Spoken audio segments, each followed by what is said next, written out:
প্রিয় আমার বাংলাদেশ ভাইরা, আপনারা কেমন আছেন? আশা করি সবাই ভালো আছেন। আমি জানাবো বাগমারা উপজেলা 1 নম্বর গোবিন্দপাড়া ইউনিয়ন দামনাস গ্রামের একটি ডাকাতিক মর্মান্তিক ঘটনা। আমি সবাইকে অনুরোধ করবো, আপনারা দেখাবো এখানে এমন একটা চাঞ্চল্যকর ঘটনা হয়েছে। রাত্রি 2টার সময় একদল ডাকাত এসে সেই বাসায় ঢুকে লুটপাট করে 2টা লোককে জখম করেছে। যে কি বলেন তো, খোকন নামের এই ছেলেকে মাথায় আঘাত করলে চারটা দ্বিঘণ্টি হয়ে যায়। তিনি কিন্তু মৃত্যুর সাথে পাঞ্জা লড়ছে। রাজশাহী এমার্জি হাসপাতালে তাকে ভর্তি করেছে। তার ওয়াইফে তার ঠ্যাঙ্গে জখম করা হয়েছে। আমরা জানবো এখানে কিন্তু সকাল থেকে অনেক আমাদের এই বাগমারা উপজেলার যে লোকজন আছে সবাই কিন্তু এখানে আসছে দেখার জন্যে।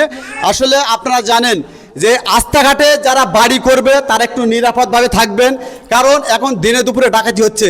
কারণ রাত্রি 2টার সময় মেন গেট লাগানো সত্ত্বেও সেই সিঁড়ি ঘরের যে চাল রয়েছে সিমেন্টের চাল সেখানে ভাঙচুর করে আসে। সেখানে কিন্তু মেন দরজাতে এই যে দরজা দেখেন, এই দরজা কিন্তু রাত্রি লক করার পর তিনি কিন্তু ঘুমে অচেতন ছিল না থাকার কারণে এই দরজা খুলে দেওয়ার পর ডাকাত দল এই বাসায় প্রবেশ করে এরকম একটা রুমে, যে রুম প্রশাসনভাবে তালা বন্ধ করা হয়েছে, সেখানে কিন্তু অনেক রক্তপাত, দেখেন অনেক রক্তপাত হয়েছে।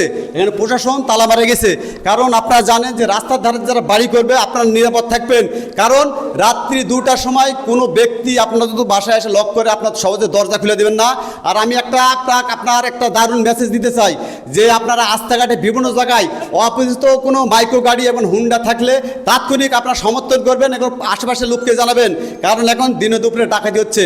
কারণ এই বাসার যে মালিক, যে তাদের 2জন কিন্তু গুরুতর আহত, তারা রাজশাহী মেডিকেল হাসপাতালে তারা চিকিৎসা দিন আছে। শত্রু কি আছে কি না আছে এটা আমরা বলতে পারবো না, আমার বাড়ি ওই পাড়াতে।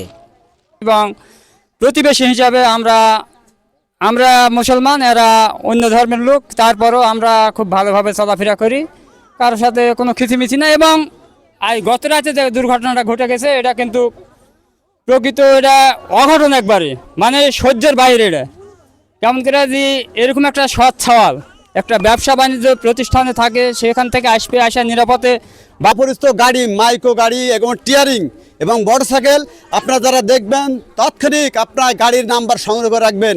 কারণ ওই জায়গায় কোনো দুর্ঘটনা ঘটে গেলেই আপনি ওই নাম্বার দিয়ে তাকে জাস্টিফাই করতে পারবেন এবং শনাক্ত করতে পারবেন। আমি সবাইকে অনুরোধ করব যাদের বাসা রাস্তার ধারে তারা কিন্তু একটু নিরাপদ থাকবেন। এরকম